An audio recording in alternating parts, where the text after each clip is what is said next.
di situ lah. Oke Mas, sehat loh? Iya alhamdulillah sehat ya. Ya mari kita lawan nggak konten apa terus juga. Ada rencana apa ide apa ini? Iya. Ya dengan konten kreatornya aku tuh terus bener apa inovasi lah ya. Inovasi harus boleh apa ya? cari bahan konten. Jadi ini Mas, aku kebetulan janjian karo Pak Taufik. Pak Taufik sing Jember apa Pak? Nah, iya betul. Oh iya. Pak Taufik itu kan salah satu yang mengelola wisata Jember Tenggara di Pati Gajah. Serta juga aku juga penasaran Mas. Penasaran. Katanya Pak Taufik itu di rumahnya punya usaha tanaman hidroponik.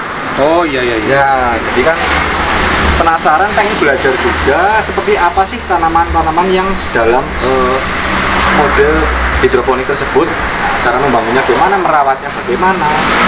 Jadi pengen bikin video atau konten ngobrol santai seputar itu Mas. Cocok. Jangan lalu bayar. Siap. Beneran kita ke acara nih kok. Iya. Malah gabut. Kenang ya, konten lah ya. Iya, siap. Ya. Oke, let's go. Let's go.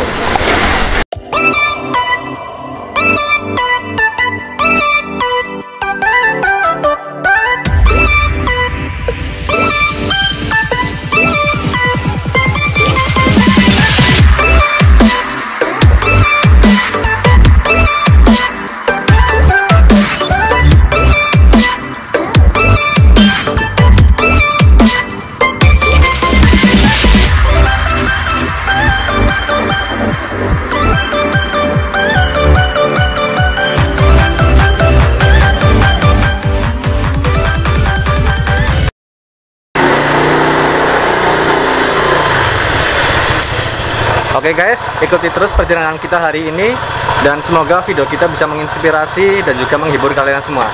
Oke, jangan lupa subscribe channel Andri Octavian Channel dan juga Agung Sendiko. Let's go.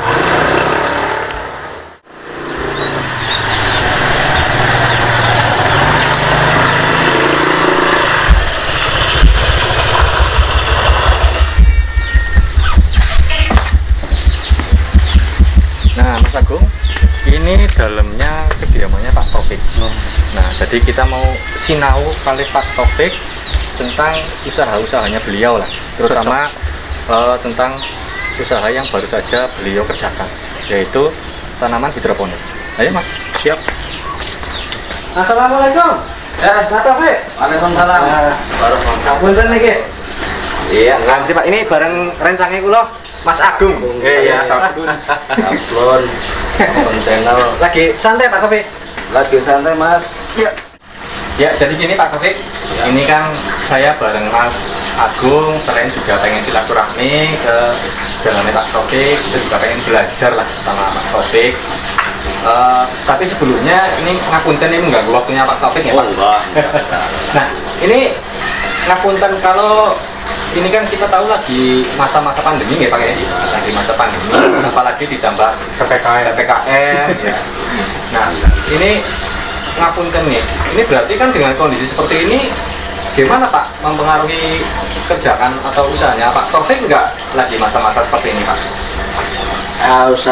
Kalau usaha ya karena saya juga punya usaha di luar lah ya, termasuk saya kan punya odong-odong itu kan ya sangat berpengaruh drastis ya. 50-60% itu ya pengunjung berkurang, jadi pengaruhnya sangat signifikan. Apalagi teman-teman saya yang ada di lapangan ya, ada yang jualan cilok, ada yang jualan batagor, nasi goreng, mie ayam, ya sangat jauh Terpengaruh nih Pak? berpengaruh. Nah, gini Pak Taufik kan, saya kan kadang kan melihat Pak Taufik ini kan orangnya kan aktif ya, aktif dalam artian ya nggak bisa diam lah, pasti ada aja kegiatannya dilakukan gitu ya Pak ya. Nah ini kan saya pernah melihat Pak Taufik itu lagi usaha hidroponik. Nah, saya sendiri kan sebagai muda yang istilahnya awam lah tentang hidroponik itu tanaman ya Pak ya. Tanaman. Nah, sebenarnya hidroponik sendiri itu apa sih Pak? Kok sampai Pak Taufik ini kayaknya lagi hobi sekali untuk mengelola hidroponik ini Pak? Jadi kalau apa ya, kalau belajar itu kan tanaman biasanya kan yang tanaman petani ya. Petani itu berarti kebanyakan adalah petani yang konvensional, berarti yang tanah. Kalau ini model bertani ala modern. Menurut saya ala modern. Karena keterbatasan lahan, nggak punya sawah, mungkin nggak punya ladang, nggak punya tempat, akhirnya disailah, muncullah. Mungkin dari dulu ini sudah cuma lagi belum booming, mungkin sekarang sudah mulai booming ini mas. Justru tidak terlalu menyita waktu, hanya menyita waktunya itu pas waktu kita membuat instalasinya aja. Instalasinya, kalau sudah jadi instalasinya kita tinggal mengontrol aja yang namanya ppm-nya itu, kepekatan dari untuk nutrisinya tanaman-tanaman itu. Sebenarnya berarti kurang lebihnya sama halnya dengan bercocok tanam, cuma medianya mungkinnya berbeda ya. Kita hanya mengandalkan air Sumber utamanya ya. Sumber utama itu air yang dialirkan terus menerus, itu bisa saja, nggak bisa. Itu kalau setahu saya juga masih awam, masih cara belajar. Ternyata itu hanya sistem perairannya saja itu. Sistem perairannya saja yang dimainkan, terus ada pupuknya juga. Apa sih yang menginspirasi Pak Taufik kok sampai akhirnya kepikiran untuk bikin tanaman hidroponik seperti ini Pak? Awal mulanya dulu? Atau pengen coba-coba, atau karena memang ada peluangnya di sana, atau gimana Pak yang mengawali? Ya awal mulanya karena saya itu punya, bagi saya punya lahan yang lumayan lah ya, lumayan cukup lebar, luas. Ya mau saya maksimalkan aja. Jadi awal mulanya memang sebenarnya belum kepikiran akan dijadikan hidroponik ya Pak ya, tapi melihat bahwa di sekitar halaman rumah Pak Taufik ini ada banyak istilahnya spot-spot atau lahan yang sekiranya masih bisa dimaksimalkan ya Pak ya. Terus kemudian sampai akhirnya kepikiran untuk bikin hidroponik ini. Nah, tadi Pak Taufik sempat menjelaskan bahwa belajarnya kan otodidak ya Pak ya, dari YouTube, dari mengikuti grup-grup komunitas, dan aku Facebook ya, Facebook. Nah, berarti kan istilahnya kan Pak Taufik benar-benar awam sekali ya Pak ya, dalam artian bikin hidroponik ini kan pasti kan istilahnya nggak langsung tahu apa saja yang dibutuhkan segala macam. Nah, kalau boleh tahu Pak, sampai akhirnya jadi sebuah konstruksi bangunan seperti ini udah berapa kali percobaan Pak? Kalau yang sekarang yang kedua nih Mas, yang ini kedua. Oh ini dua. Awal mulanya bukan tipe seperti ini. Awal mulanya saya mainkannya itu model table, model meja, manjang gitu. Sebelum saya menggunakan model ini, saya tuh pernah membuat pakai botol. Oke. Pernah saya pakai botol aqua, merek apapun, saya sambung-sambungkan. Ternyata tingkat resikonya sangat banyak, kebocorannya ini. Nah ini kalau memangnya bocor itu sayang sekali, nutrisinya itu terbuang sia-sia. Nah, itu nutrisi itu kan makanannya dari sumber makanan dari tanaman yang kita tanam di hidroponik itu. Kita mau pakai asbes, ini kita bisa pakai, cuman masih ada kelemahan bagi saya. Bisa pakai asbes, bisa pakai bambu juga bisa. Bambu kita lubangin, itu kan ada ruas-ruasnya itu kita lubangin. Udah pernah saya coba dulu. Ternyata ya yang namanya bambu itu pasti akan mengkerut. Lama-lama akan mengkerut. Isut ya. Akhirnya yang ngerembes-rembes juga. Dibanjir kan. Yang praktis pekerjaannya tapi bisa kuat selama-lamanya itu. Ternyata ada bahan-bahan yang kita pakai.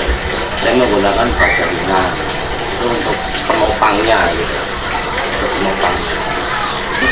Kalau kita memakai sistem peralon yang DRTA itu kita menggunakan 3D itu terlalu besar. Ini nggak sesuai dengan versinya saya, nggak sesuai dengan netpot. Nah, netpot itu seperti ini Mas. Netpot itu seperti ini. Ini tempatnya, ini tempat untuk menanamnya. Ini bahannya. Menurut itu tunjukkan netpot lur. Nah, itu untuk wadahnya dari tanaman ini. Jadi di tiap lubangnya ada ini ya Pak ya? Nah, ini peralon saya lubangin semua, kita atur jaraknya. Ini boleh dikasih tunjuk lihat ke teman-teman yang nonton. Nah ini sebenarnya panjangnya berapa meter ini Pak? Apa memang diharuskan sekian meter atau memang Pak Taufik yang inisiatif sendiri Pak? Rata-rata itu kan Pralon itu kan 3 meter. Karena saya mempunyai lokasi yang harus saya maksimalkan, ini sepanjang 6 meter, berarti ini saya membutuhkan 2 pralon ini. 2 pralon akhirnya saya modifikasi, saya sambung. Saya sambung, pokoknya harus sampai tanah. Ini jadinya berapa? Ternyata cukup dengan dua pralon itu jadi. Seperti itu, saya sambung, terus kita ukur juga nih jarak antara lubang ini, lubang-lubang ini kita ukur. Kenapa kita ukur? Karena untuk pertumbuhan tanaman yang akan kita tanam nanti. Ini kalau kita misalnya bikin yang skala kecil aja Pak Taufik, Ya. skala kecil, otomatis kan bahan-bahan apa aja sih yang kita perlukan untuk istilahnya bikin sebuah struktur bangunan yang dengan rangka yang kuat seperti ini Pak? Nah, kalau kecil itu kan ada yang minimalis. Nah, minimal itu hanya kita punya ukuran 1 meter, 1 meter cukup bisa. Oh, bisa ya Pak ya? Bisa, minimal bisa digeser-geser. Cuman kalau bermain hidroponik, saran saya ya memang harus membutuhkan sinar matahari yang full. Ya, ini kalau menurut saya memang kurang full. Karena apa? Asupan tuh nggak hanya dari nutrisi dari air, matahari itu memang sangat dibutuhkan untuk tanaman ini. Sangat dibutuhkan. Jadi sumber utama tanaman hidroponik selain juga sistem pengairannya juga sinar matahari ya Pak ya? Sinar matahari. Ya kalau malam hari ya ditambahin lagi sama lampu si padang. Kita bahan untuk tanaman ini kita membutuhkan rock wool ini. Ini rock wool yang sudah kita basahkan. Ini kalau dari saya belajar di teman-teman paguyuban, ini kita modif, kita arsir, kita sesuaikan dengan netpot ini. Kita sesuaikan berapa dari lubang ini kita membutuhkan berapa sih? Ya rata-rata 2 cm lah, 2 cm persegi lah, 2 cm persegi. Setiap tempat ini harus dikasih ini Pak? Iya, satu-satu. Nah, ini dari sini, ini kering, awalnya kering, kita bikin pola, kita garis, sesuaikan dengan ukuran. Dari sini, ini nanti kita lubangin nih Mas, kita lubangin ini untuk tanaman. Untuk biji-bijiannya, mau terserah mau biji apa yang untuk kita dimasukkan ke dalam baru ditaruh di media ini ya Pak ya?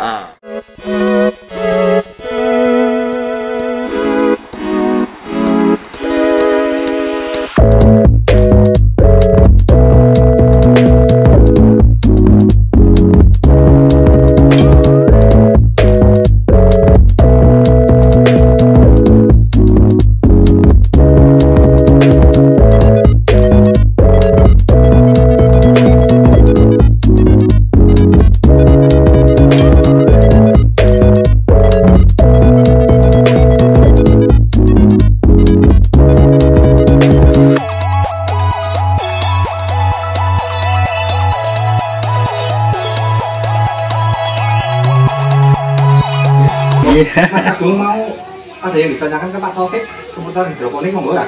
Sebenarnya banget dulu sampai yang cuman saya terburu waktu gila.